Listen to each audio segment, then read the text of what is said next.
ating bayan. Ang bawat isa ay mahalaga.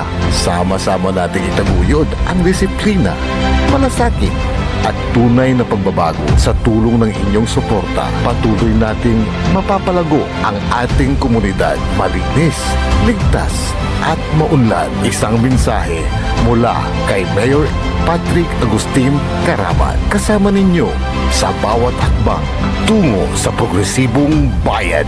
Alagang Caraman, Kalasyaw, para sa lahat. Tired of the stress and noise of the city and looking for the perfect getaway? Good thing there's JMax Resort Hotel. Cozy rooms, a refreshing pool, and a peaceful escape for the whole family. Whether you are on a trip, a barkada outing, or even solo retreat, JMax Resort Hotel is the perfect destination. So pack your bags, leave the stress behind, and discover the place where relaxation meets comfort. JMax Resort Hotel, your perfect place for any kind of occasions. JMax Resort Hotel is located at Villanueva Street, Poblacion Norte, Santa Barbara, Pangasinan. For inquiries, you may call at 0947-980-3263 or 075-636-8479. JMax Resort Hotel. Kapaborito, lukot nilay ng dukulan nyo. Alas 6 na. Time check was brought to you by San Carlos City Mayor Julier Ayoy Rosuelio. San Carlos City, maunlad, ligtas at maayos. Oh yeah! Pogo Chico, let's go! Sa Pogo Chico, feel the vibe now. Tayo nang gumalaw, come alive now. May bagong sigla, we can feel it. The good times flow, can't conceal it. Kapsay si Samson, angat sa lahat. Kasama mo sa pag-unlad. Kapsay si Samson, tunay na leader. Para sa Pogo Chico, forever! Serbisyong totoo, Barangay Pogo Chico. Operation Bukol sa DWJE 88.1 FM Radyo Pangasinan. June 27, 2026 sa 3rd floor, Jumel Building, A.B. Fernandez East, Dagupan City. In partnership with International College of Surgeons Pangasinan Chapter. Operation Bukol sa DWJE 88.1 FM Radyo Pangasinan. Libre po ito, walang bayad. Available slot 35 to 40 persons. Tara na sa DWJE Operation Bukol. Popular sa balita, popular sa musika. Pangasinan Golfwaves Network Corporation. Sa Pangasinan, we are the number 1 pop music station. DWJE 88.1 FM Radyo Pangasinan. Paborito. Paboritong ang kabataan at matatanda. Paboritong pakinggan sa bus, tricycle, jeep at mga opisina. Paborito mo, paborito ko, paborito natin lahat. DWJE 88.1 FM Radyo Pangasinan. Number 1 pop music station. Paborito. Ang susunod na programa ay rated GP. GP? Ano yun? Garantisadong pampaborito! Wadyala sa programa Mambangon si kayo kapaborito. Pakaringalan, nasari balita, impormasyon at loob tantaway na luyag na Pangasinan. Maabig yakabwasan, Pangasinan. Maabig yakabwasan, Pangasinan. Kaiba si kapaboriton Dennis Mujares tan si kapaboriton Errol Horado. Jalabat, DWJE 88.1 FM Radyo Pangasinan. Maabig yakabwasan, Pangasinan.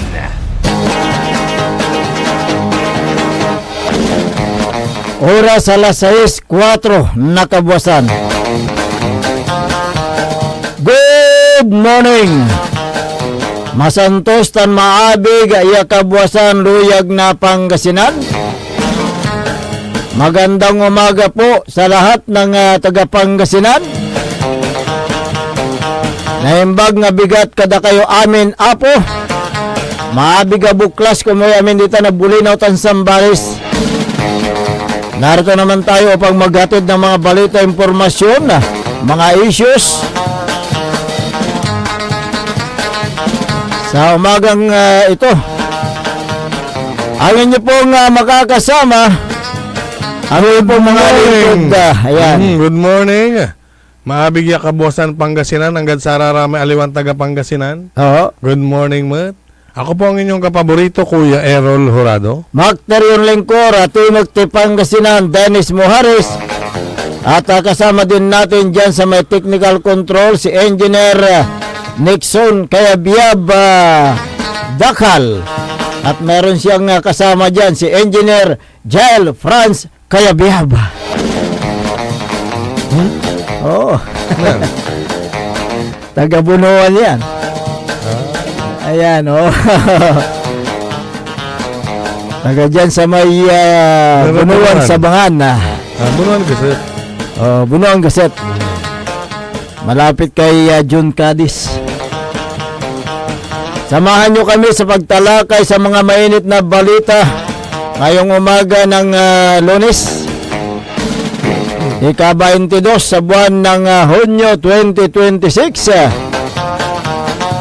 Kung meron kayong gustong iparating na mga balita, impormasyon, mga issues, pwede kayong mag-text o tumawag sa ating smart number 0939-100-9931 at saka globe number 0927-974-2784. At sa atin naman pong Facebook at YouTube, live po tayo, DWJE 88.1 FM Radyo Pangasinan. Ayan, marami na pong nakaantabay sa ating Facebook Live, gaya ni Agnes Kalimlim ng Kalasyaw dyan sa may San Vicente. Good morning, sabi niya. At si Amads Ejo ng Barangay San Miguel, Kalasyaw. Good morning po sa inyo. Pero sa issue muna tayo. Dahil magkakaroon ng White Ribbon Rally laban sa korupsyon sa Hunyo 28. Uy, kailan ba yun? Anong araw yun ba? 28. Linggo. Linggo. Linggo. June 28, linggo. Na ito ay binubuo ng iba't ibang relihiyon. Yung religious organization. Ang White Ribbon March ay kinumpirma ni San Juan City Kidapawan Bishop Colin Bagaford, chairman ng CBCP, Commission on Interreligious Dialogue. Ayan, ang White Ribbon March ay pagpapatuloy ng trillion piso march upang protesta ang political dynasty at malawakang korupsyon sa bansang Pilipinas. Inaasahan daw na higit 10,000 katao ang dadalo sa naturang rally na idaraos sa makasaysayang EDSA People Power Monument dyan sa may Quezon City. Pag-usapan natin ang political dynasty na patuloy pa rin sa bansang Pilipinas at nakasad naman doon sa 1987 Constitution na alisin ang political dynasties, pero wala pa rin nangyayari. Nabanggit mo yung taon, lumagpas na nga sa ilang dekada, 4 na dekada na.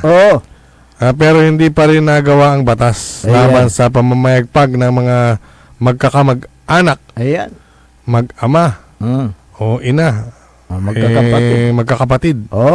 Na nasa politika. Kaya nga namamayagpag ang political dynasties, ang isa sa mga dahilan kaya laganap ang korupsyon sa bansa.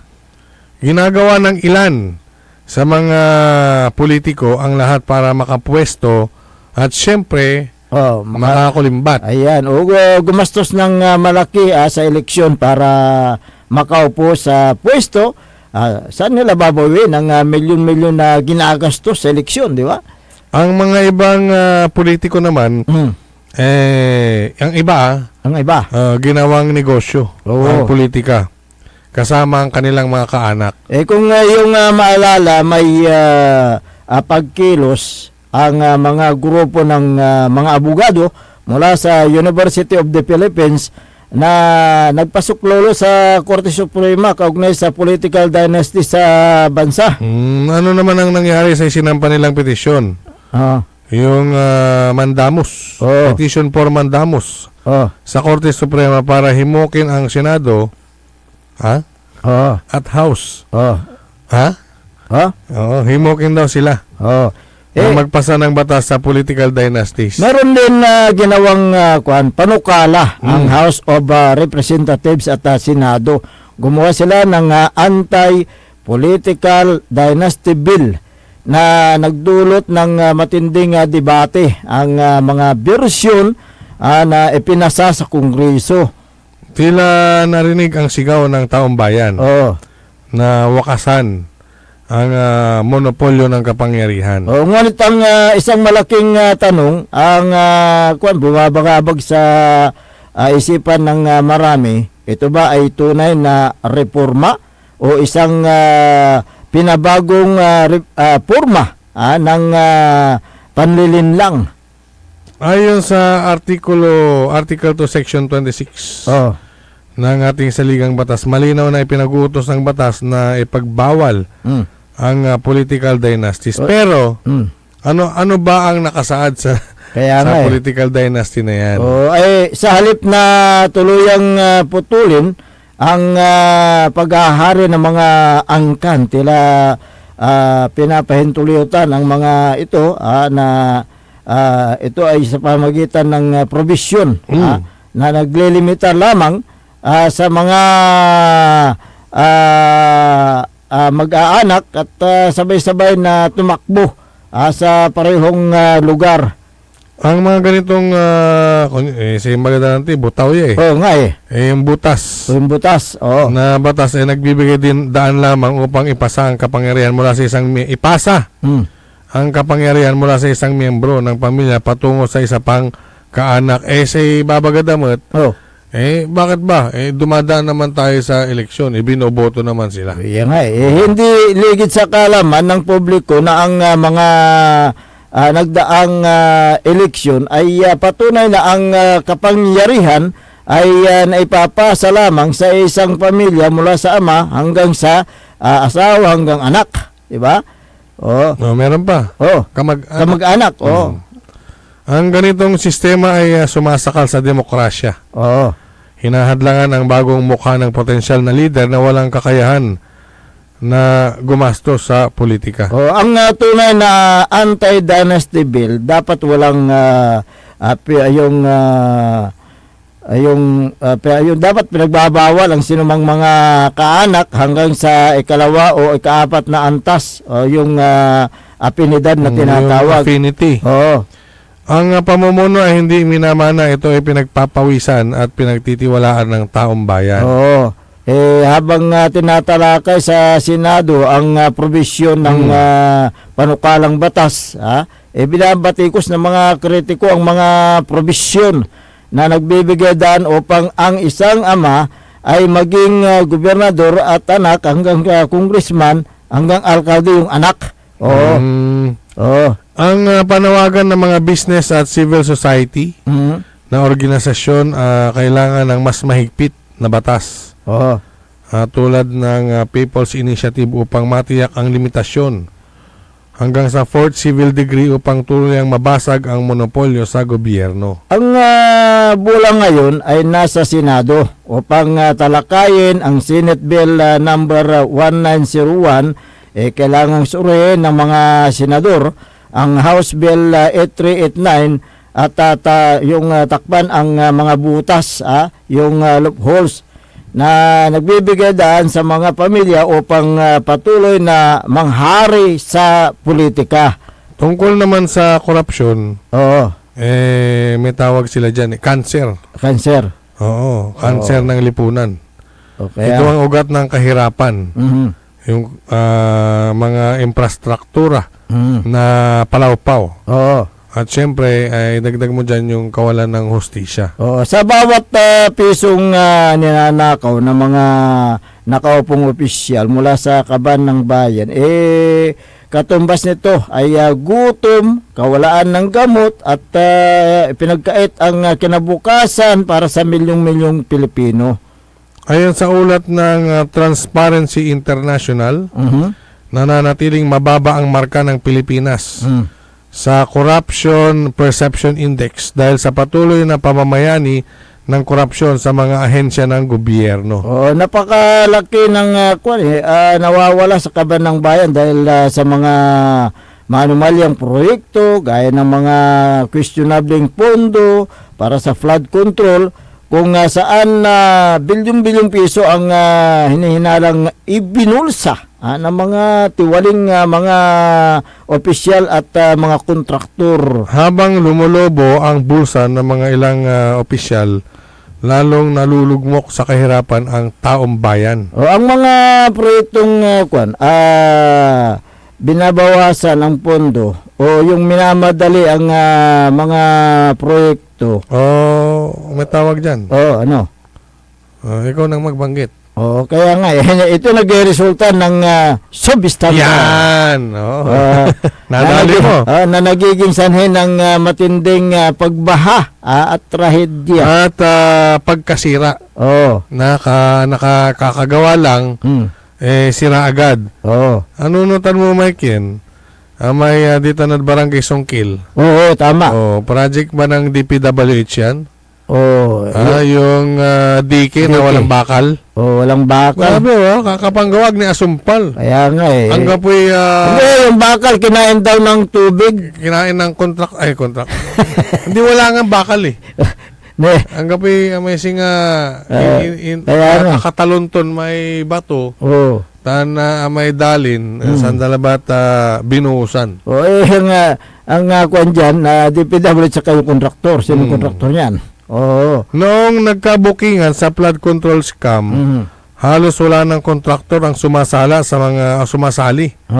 sa mga bidding ng DPWH.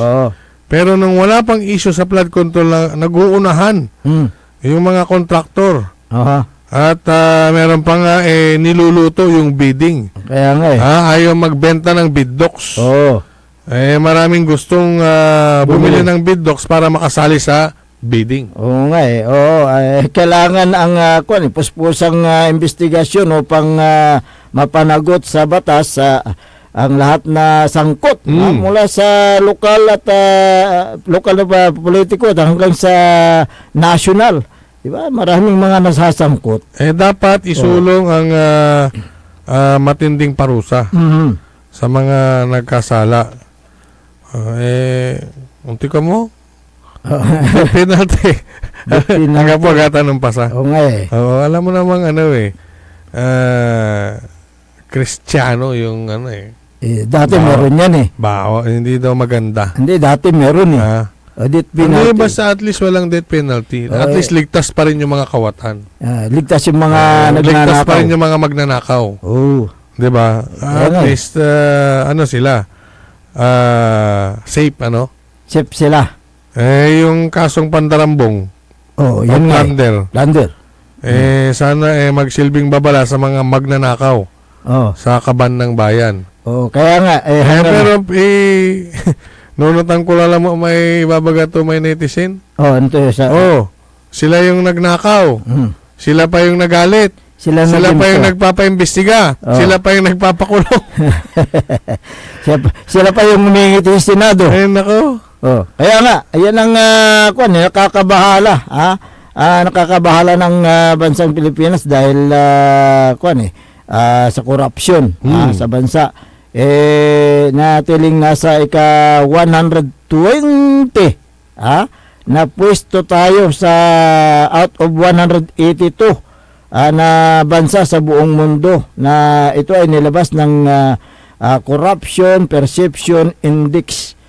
Tingnan mo, talagang nasa 120 tayo out of 182.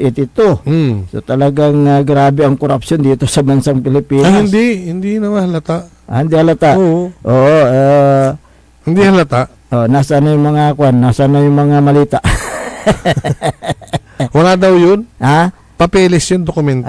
Papeles.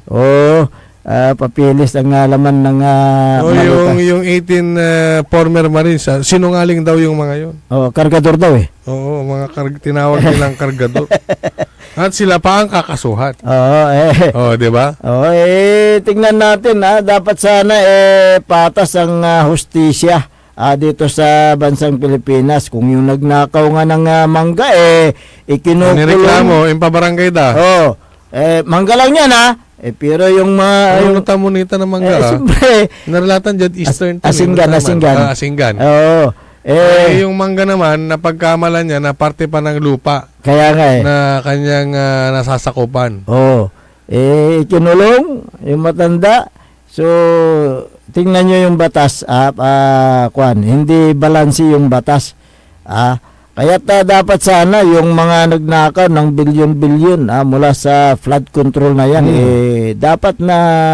Parang mahirap yatang makita yung mga malalaki, ano?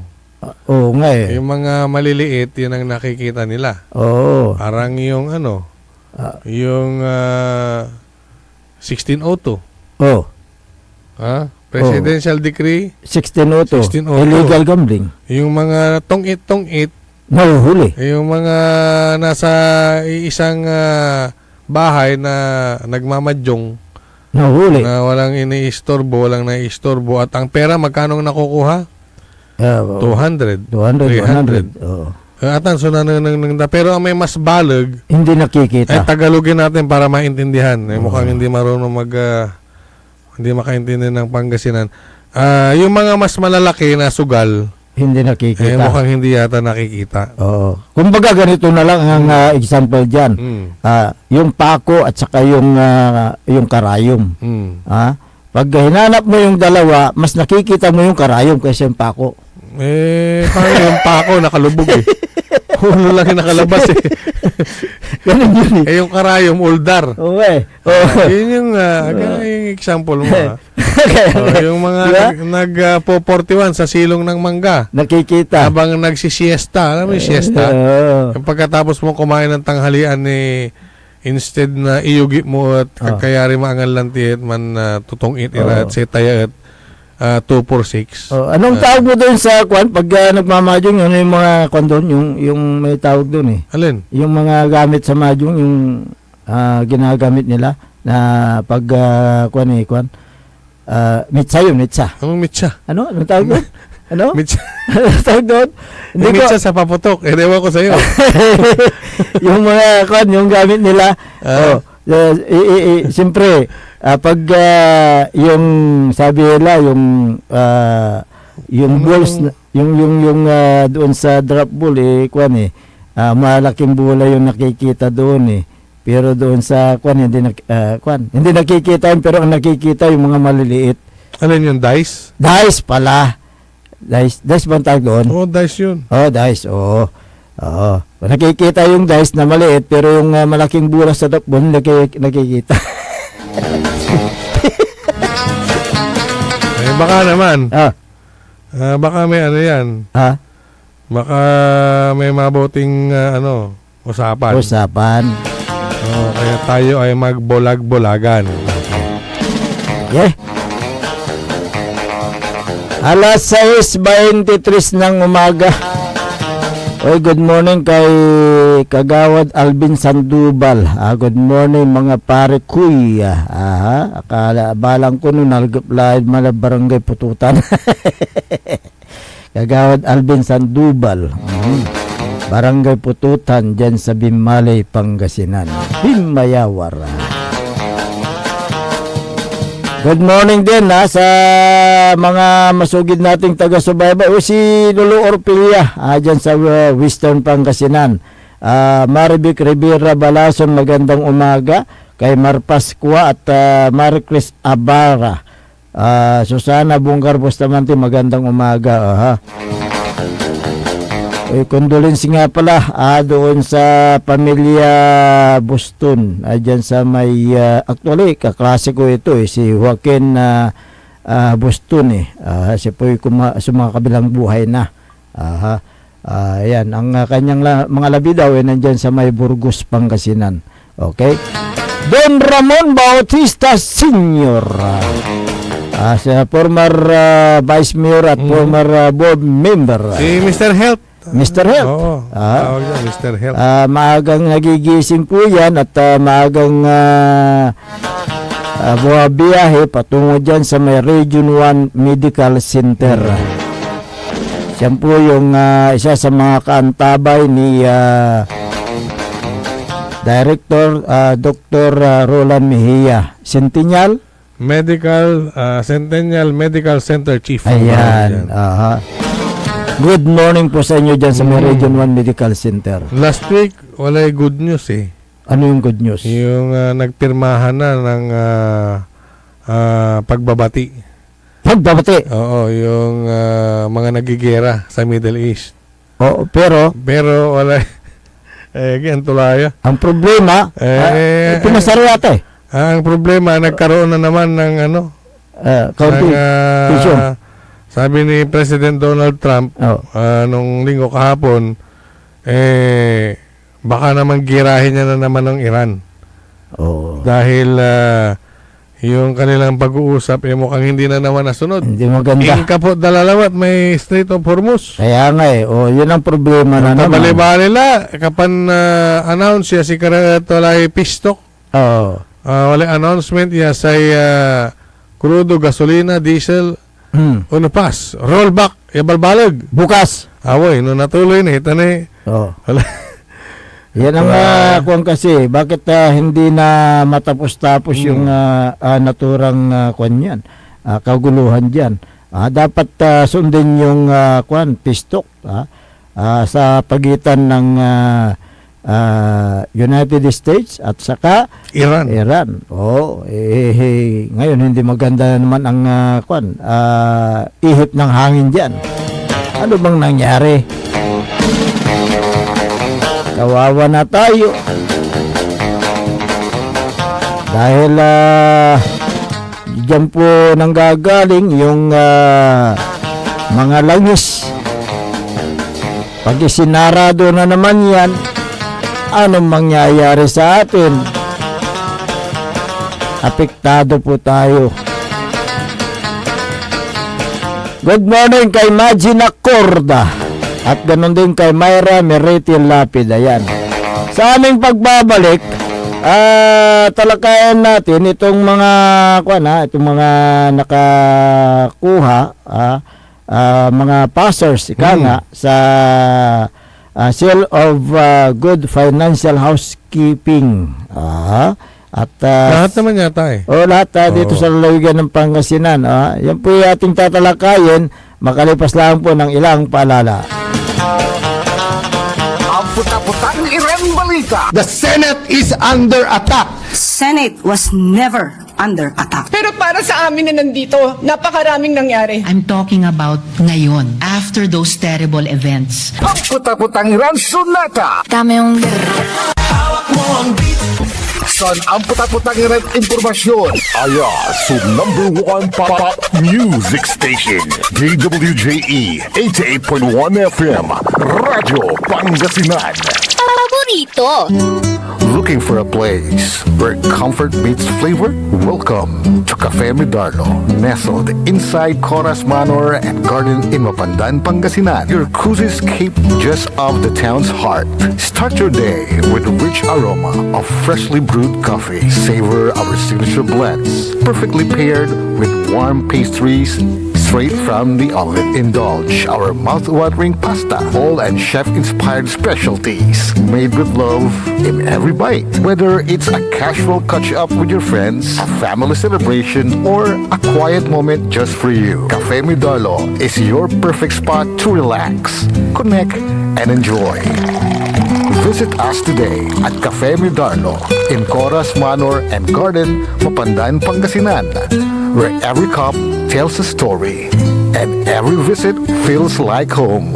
Cafe Medardo, where every sip feels special. Mga kababayan ko sa Malasiki, ang maayos at maunlad na komunidad ay nagsisimula sa ating lahat. Makilahok sa mga programa ng ating lokal na pamahalaan, kalinisan, kalusugan, at kaayusan. mag-segregate ng basura, sumunod sa batas trapiko at suportahan ang mga proyekto ng barangays. Tandaan, ang pagbabago ay nagsisimula sa simpleng disiplina at pakikiisa. Sama-sama tayo para sa mas ligtas, malinis at maunlad na bayan ng Malasiki. Ang LGU at mamamayan magkaisa para sa kinabukasan. Ako po ang inyong lingkod, Mayor Alfe Soriano ng Bayan ng Malasiki. Mga kapaboritong Dagupenyo, may bagong saya at pagkakataon ka na naman para manalo. Ipinakikilala ang bagong Authorized Agent Corporation ng STL sa Dagupan, ang Golden Key Play Corporation. Mas pinaantig, mas exciting, at mas malapit sa inyo. Araw-araw, may tsansa kang mag-uwi ng papremyo. Legal, ligtas at suportado ng PCSO. Suportahan ang legal na laro, iwasan ang illegal. Dahil dito, panalo ka na, makakatulong ka pa. Ang STL Dagupan ay hatid sa inyo ng Golden Key Play Corporation at ng Philippine Charity Statistics Office. Mare! Kabigla ka naman, Mare, ha? Grabe, gimagana ka, ah. Mari, di mo sinabi na uwi ka pala ng San Carlos. Ay, oo. Namiss ko na kasi dito ang pamilya ko. Ito na palang San Carlos ngayon. Grabe, Mare. Ang laki na ng pinagbago. Siyempre naman, Mari, alam mo ba na dito sa syudad natin, malaki na talagang pagbabago. Mula sa mga infrastruktura, nandiyan na mga konkretong daan at mga bagong pasilidad. Wow! Meron din tayong trending na ayos, kalusugan karavan na nagbibigay ng libreng serbisyong medikal. Palit-palitan, ha? Saka, nandyan din ang mga programang pag-agrikultura para sa ating mga magsasaka. Ay, wow! At higit sa lahat, Maria, mapagpapanatili ng peace and order ng ating syudad. Perfect! Di lang yan, binibigyan din ng halaga ang kapakanan ng lahat ng tao at pantay na karapatan sa mga serbisyo ng gobyerno. Grabe, Mare! Ang bongga na talaga ng San Carlos. Parang ayoko na bumalik sa ibang bansa. Oo, Mari. Kung ako sa'yo, dito ka na lang sa San Carlos. Dahil sa San Carlos, tunay na subok na ang serbisyong ayos. Mayor Julia Ayo Resuello po, kasama si Vice Mayor Jose Resbox Resuello at ang Sangguniang Panglungsod ay nandito upang umagapay at magserbisyo sa ating minamahal na syudad. San Carlos, maunlad, ligtas at maayos. Naghahanap ka ba ng masarap, sulit at tunay na Chinese food? Tikman ang kanilang masasarap na noodles, steaming dumplings, fried rice at iba pang paborito ninyong Chinese dishes na siguradong magpapabalik-balik sa inyo. Sa bawat subo, maasahan ang kalidad, sarap at pagmamahal sa pagluluto na para bang nasa puso ka ng Chinatown. Pang pamilya, pang barkada o pang solo food trip, siguradong busog at masaya ka sa Angkong Noodle House. Angkong Noodle House. Sarap na abot kamay. Lasang tunay na Chinese food. Ano pang iniintay mo? Tara na, kain na sa Angkong Noodle House. Angkong Noodle House is located at the ground floor of Metro Plaza, A.B. Fernandez Avenue, Dagupan City. Also visit their branches, Bayambang, Rosales, Ordaneta, Binalonan, San Carlos City, at ang kanilang bagong bukas na sa Robinsons, Calasiao. Paboritong ng kabataan at matatanda. Paboritong pakinggan sa bus, tricycle, jeep at mga opisina. Paborito mo, paborito ko, paborito nating lahat. DWJE 88.1 FM Radyo Pangasinan. DWJE 88.1 FM Radyo Pangasinan.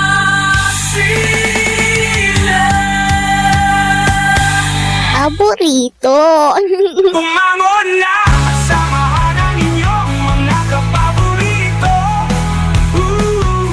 Maabigyan ka po sa Pangasinan. Dennis Muhares, Errol Hurado, ang gigising sa inyo tuwing umaga sa programang Maabig Kagabosan Pangasinan. Dito lamang sa #1 Pop Music Station. DWJ 88.1 FM Radyo Pangasinan.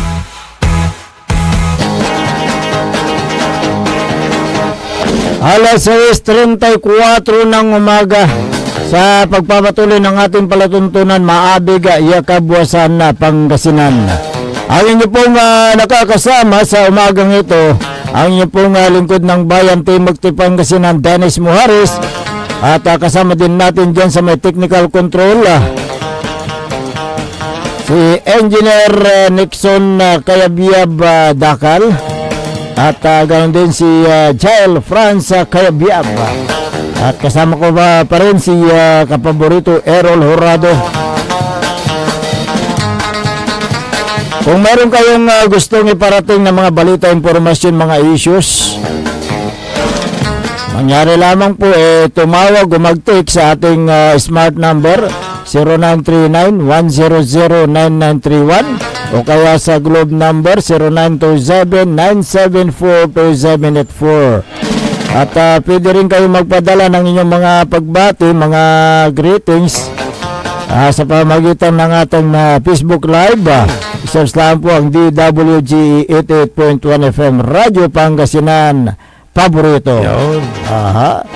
Good morning kay Larni Inarni. Ayan, baliktad yung pangalan nito, parang si Dado Pidlawan. Yeah.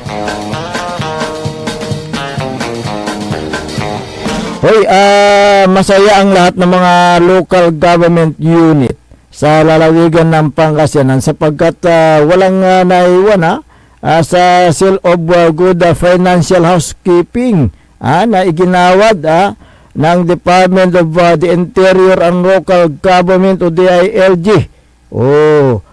Na ito ay isa sa mga criteria para masungkit ang prestigiosong parangal na yung tinatawag na Seal of Good Local Governance. SGLG. SGLG. Ngunit hindi nangangahulugan na pasado sila sa Good Financial Housekeeping ay makakapit na agad yung tinatawag na Mother of All Award ng DILG, ang SGLG. Upang masungkit ang isang local government unit ang tinatawag na SGLG, kailangan nilang sumunod sa mga at pumasa sa all-in assessment ng Department of Interior and Local Government.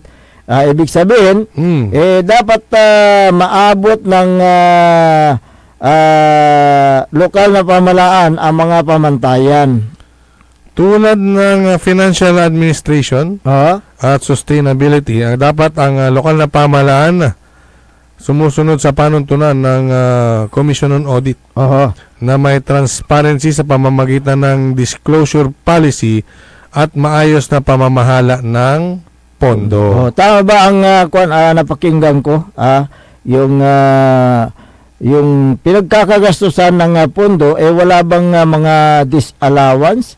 Kung sa bagay, lahat ng mga LGU sa mga siyan, pasado dyan sa Good Financial Housekeeping Assessment na sinagawa ng DILG. So, ibig sabihin, walang disallowance, Meron ding sa SGLG. Oo, sa SGLG. At siyempre, kasama dyan yung disaster preparedness. Lahat ng LGU ay merong Local Disaster Risk Reduction Management Office na tumutugon sa mga sakuna na may sapat na kagamitan. Sa bayan ng Kalasyaw, mayroon silang sapat na kagamitan sa LDRRMC at may mga evacuation center na maaaring paglipatan pansamantala kung may mga kalamidad o apektado na mga residente kung sakaling may mga sakuna. Diyan din sa may bayan ng Mapandan, merong pinatayong LDRRMC building. Ayan, o yung Local Disaster Risk and Reduction Management Council building. At may mga evacuation center din. Kaya walang dapat na ikabahala ang mga residente sa bayan ng Mapandan dahil maganda ang pamamahala at maayos na pamamahala ni Mayor Carl Christian Vega. Para masungkit ang SGLG ng isang lokal na pamahalaan, isa sa mga kriteria yung social protection at sensitivity na ito ay tumutugon sa pangangailangan ng kababaihan, mga kabataan, mga senior citizen, mga indigenous peoples at person with Sa lahat na ng sektor. Sektor, Ang pinag-uusapan natin dyan ay ang social protection, di ba? Dito nga sa Dagupan, kumusta naman ang pangangalaga sa mga kabataan dito sa lungsod? Pantay ba ang trato sa pamimigay ng scholarship? Yung scholarship program o may mga naiiwan na kabataan? Ang balita natin ay hindi naman tinupad ang pangako ni Mayor Belen noong 2022 election. Di ba nung umiikot nga yan ang kanyang sinasabi. Yung kanyang pangako scholar sa bawat bahay. Ngunit marami ang napag-iwanan. Marami ang hindi nakakuha. Ang mga nakapasok daw ay mga anak ng kakilala, kalapit, kaalyado. Yung iba may kaya pa nga sa buhay. Paano na yung sinasabi ng ating bayani na si Jose Rizal? Ang kabataan ay ang pag-asa ng bayan. Ang kabataan ay natututong magnakaw. Kaya nga Paano naman yung mga gustong-gustong mag-aral na hindi nabigyan? So, napagdamutan po yung mga kabataan. Ang gano'n nang yung may listahan dito, tanong nang yung may data. Tingnan nyo yung data ng mga scholarship, mga estudyante sa Dagupan City. Yun na lang. Yung mga data ng mga estudyante kung sa sino ng Dagupan, kung sila ba ay nabigyan lahat. Kasi ang programa, scholar sa bawat bahay. Kawawa naman yung mga napagdamutan. Kaya nga bukod sa core areas, kailangan ding pumasa ang LGU sa mga mahalagang bagay tulad ng health compliance at responsiveness. Kailangan ng maayos na serbisyong pangkalusugan at mga pasilidad para sa publiko. Yun yung mga Nandyan din ang sustainable education. Yan na, sustainable education. O pagsuporta sa edukasyon. Dapat magsagawa ng masusing investigasyon ang DILG para malaman ng naturang ahensya kung sino ba ang mga napapaboran. At sa pagbibigay ng scholarship program. Sa Dagupan ba? Kaya malalaman yan? Siyempre, dapat magsagawa ng masusing investigasyon ang mga kawani ng gobyerno. Kung magsasagawa sila ng investigasyon, ang commission muna bago bago lagay, di ba? Commission muna bago audit, sabi nga nila. Yung yung DILG, ang sabi nila dito lagay lahat ginhawa, sabi niya. Malalaman nila na hindi tama yung pinagkakagasusan ng lungsod diyan sa mga buwis ng taong bayan kung talagang isasagawa yung masusing investigasyon kaugnay diyan sa pamimigay ng scholarship program. Di ba? Bukod sa mga nabanggit na pamantayan, nandyan din ang business friendliness and competitiveness. Nabanggit mo ang business friendliness, kumusta dito sa lungsod ng Dagupan? Mabilis ba ang proseso ng pagkuha ng mga business permit? Maganda ba ang pagninegosyo considering na may mga negosyo na itong nakaupong mayor, di ba? Wala bang mga nangyayari diyan na red tape? Business friendliness. Bakit may mga business establishments na nagrereklamo? Kaya nga paano magiging friendly yan? Wala. Diba? Kung ang pinipili niyang friend iilan lang. Kaya nga. Kaya sikasuhin nyo rin lahat dahil nagbabayad naman sila ng tama. Oo nga eh. Ang Bakit merong mga negosyante na tila napagdadamutan yata dito Kaya sa syudad? ang pagtaas ng mga kalsada sa ilang bahagi dito sa lungsod, marami ng nagsara na negosyante. O di ba kanino yung nagsarang food chain dito sa may traffic post number 1? O kanino at sino may-ari diyan? Sino may-ari din yung supermarket? Actually, ang mga binabanggit mo, ilan lang yan. O kaya nga sino Ilan lang yan. sino yung may-ari ng supermarket doon sa may Gilig Street na nakikita na lang ibubong? O di ba? So yung samantalang yung supermarket diyan sa may downtown area namamayagpag. Kanino yan? Di ba? Yan ba yung patas? Marami pang mga criteria na dapat isumite sa mga LGU o ng mga LGU para makatanggap ng SGLG. Tulad ng safety, peace and order, environmental management protection, maayos na pamamahala ng basura, proteksyon sa kalikasan at pagsunod sa mga batas. Yun, environmental management protection. Nabanggit mo yung proteksyon sa kalikasan at pagsunod sa mga batas. Sumusunod ba sa mga batas itong nakaupong mayor? Kung sumusunod, bakit maraming mga fish pin, mga fish cages sa mga ilog dito sa lungsod ng Dagupan? Pumunta kayo dyan sa may Tanap Bridge, sa may Bunuan Katakdang. Di Tanap Pantal Bridge na nangmumut. Kaya nga. So, na siguro pag mapaliparan ng drone yan, kaya nga makikita mo yan. So, mayroon bang sinasagawa na moratorium o moratorium? Environmental protection. Baka kasi po proteksyonan na syudad, arami making gawa.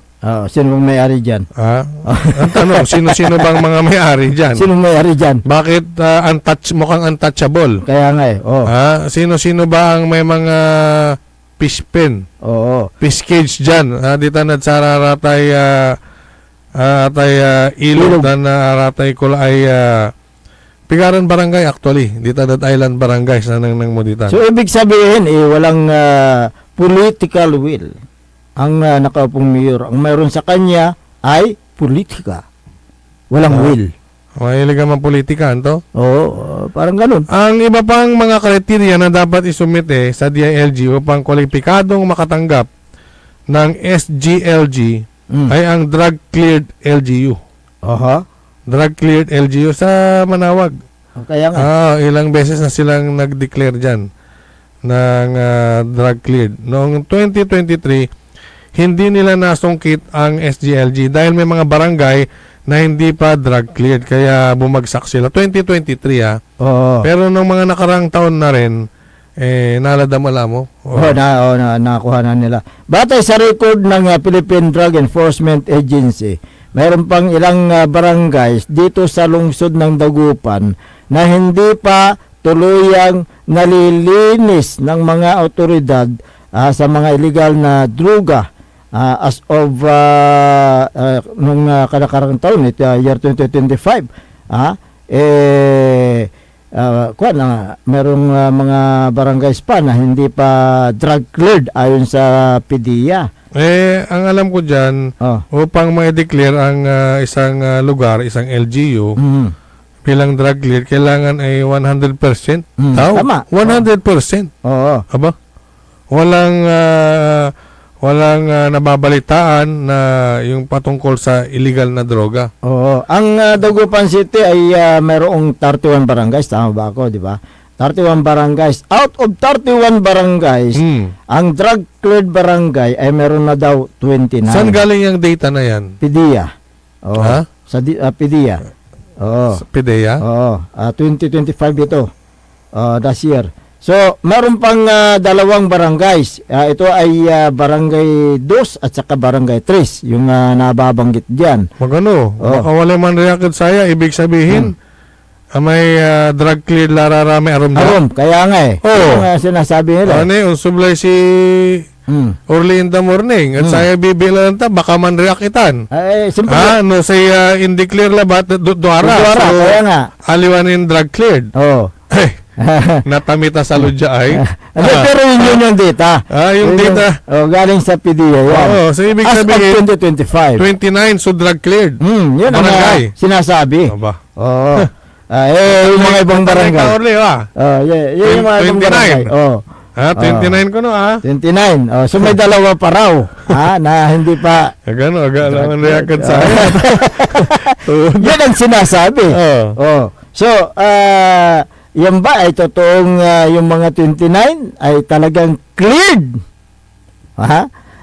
Drug free o pre-drugs? Pre-drugs. Hindi naman natin kine-question. Pero yun ang lumalabas na data. Pero siyempre, sa pagkakabanggit mong yan, may mga reaksyon. May mga reaksyon. Nakarapatan din naman nila na mag-react. Correct. Diba? Yun ang sinasabi. May mga nahuhuli sa ano ba ang proseso? Ano ba ang proseso sa pagdeklara bilang drug-cleared barangay? Siyempre. May mga oversight committee pa yan. Oo nga. Ayun nga, tulad ng mga iba't ibang ahensya sa gobyerno.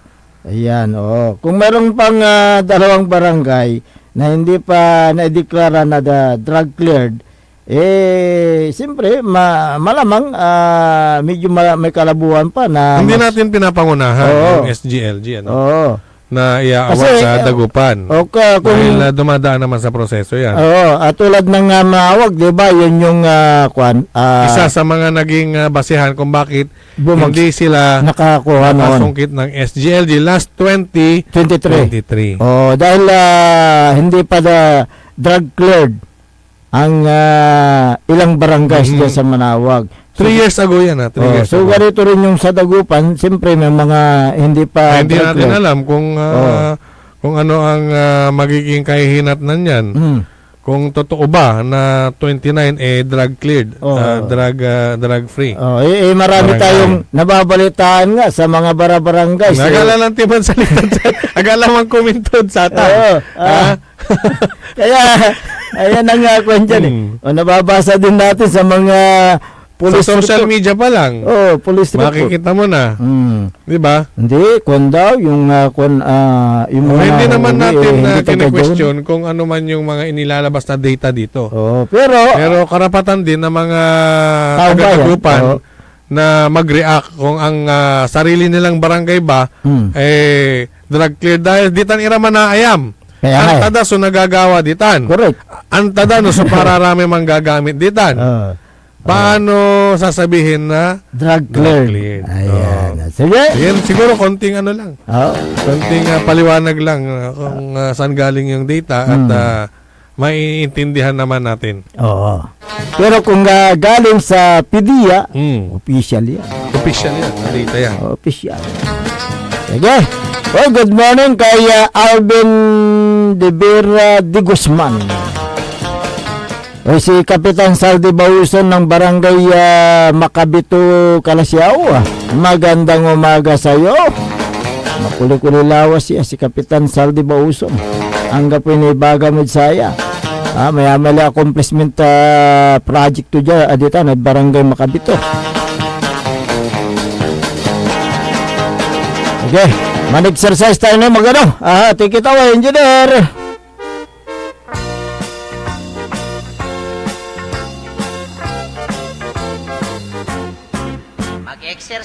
Good morning kay Elmer Soriano, kay Merlita Abilia,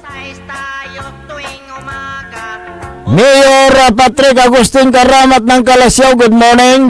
Si Councilor Kyle Gaspar, good morning. Councilor Elias Villanueva, Councilor Manny Datwin at saka si Engineer Ben Datwin dyan sa may Datwin Machine Works. Good morning po.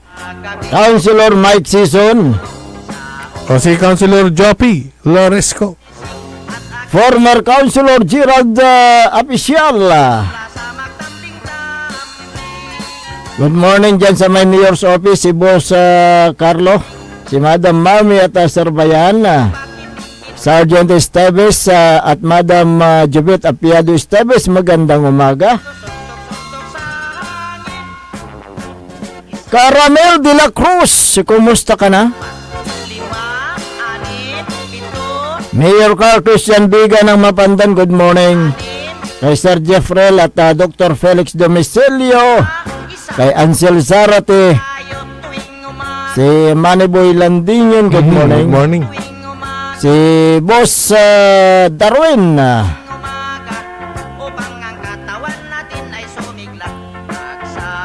Councilor Generos Fertis Flores ng Mangaldan, good morning. Vice Mayor Johnny Cabrera.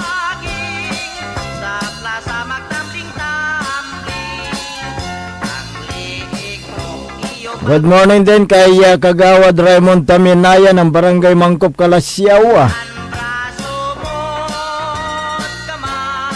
Kagawad Junjun Gabrielio ng Barangay Makabito. Dyan sa may Kalasyaw, Pangasinan. Si ano nga pala, si Sir Jonar Lapore, good morning. Yan sa may barangay Anulid. Ayan, good morning. Good morning din kay Clifford Abilia, kay Jeffrey Castillo, Esther Ramos, kay former Liga President Carlito Dion ng Barangay Wood, Kalasyaw, Pangasinan. Si ano? Joel Calvo. Dado Pidlawan at Harold Gangat dyan sa may Mayor's Office. Arturo Eustaquio, good morning. Engineer Art Gaspar, good morning.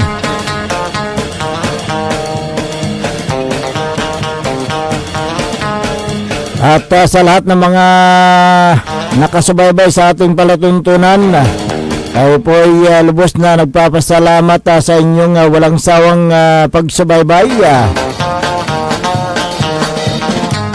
Wala na po tayong sapat na oras sa ating palatuntunan. Kaya kayo po ay pansamantalang namamaalam sa Himpapawid. At magbabalik bukas ang inyo pong nakasama sa umagang ito. Ako po ang inyong kapaborito, Kuya Errol Jurado. Macterion Lingkor, ating Magtipangasinan, Dennis Muharis. At kasama din natin dyan sa may technical control, Engineer Nixon Dakal. At si Engineer Jael France Kayabyaba. Sa aking gawing kanan, nandyan ang ating station manager, Joy Bebe. Ang tabayanan ng susunod na palatuntunan, Early in the Morning, ni Kaoli Navarro. Dito lamang sa DWG 88.1 FM, Radyo Pangasinan. Paborito! Wadyala sa programan Mambangon si kayo kapaborito.